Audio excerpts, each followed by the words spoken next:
আসসালামু আলাইকুম রহমতুল্লাহ। এই ভিডিওটি করার একান্ত কারণ হলো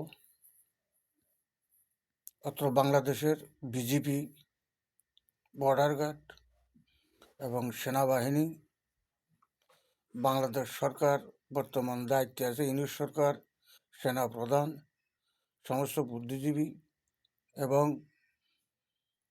সমস্ত রাজনৈতিক দলগুলোর প্রতি দৃষ্টি আকর্ষণ করে বলছি, 3 পার্বত্য চট্টগ্রাম, খাগড়াছড়ি, রাঙ্গামাটি, বান্দরবন, 3 পার্বত্য চট্টগ্রামের ভিতরে বাঙালিদের উপরে অমানসিক নির্যাতন শুরু হয়ে গেছে। প্রশাসন কোনো কর্ণপাত করছে না, প্রশাসন কোনো দায়িত্ব এবং বাঙালিদের জান মাল স্থাবর অস্থাবর রক্ষা করতেছে না এবং বাঙালিদের জায়গা জমি দখল করে পাহাড়ি উপজাতিরা ঘরবাড়ি করতেছে। যারা ঘরবাড়ি করতেছে তারা এই দেশের নাগরিক নয়, তাদের কাছে কোনো ভোটার কার্ড নাই। তারা বিভিন্ন রাষ্ট্রের থেকে বাংলাদেশ 3 পার্বত্য চট্টগ্রামে ঢুকে এই বাঙালিদের জায়গাগুলো ঘরবাড়ি করে দখল করতেছে। বিরাট ধরনের গণ্ডগোল লাগবে।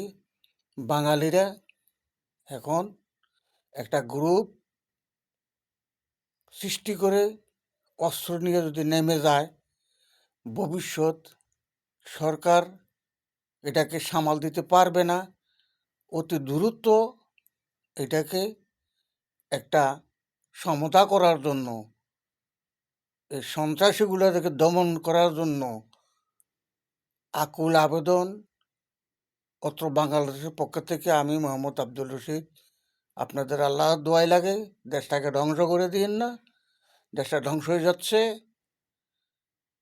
বিরাট ধরনের একটা ঘটনা ঘটে যাচ্ছে, ঘটা শুরু হয়ে যাচ্ছে, কিন্তু অতি দ্রুত 3 পার্বত্য চট্টগ্রাম থেকে খেয়াল নেন।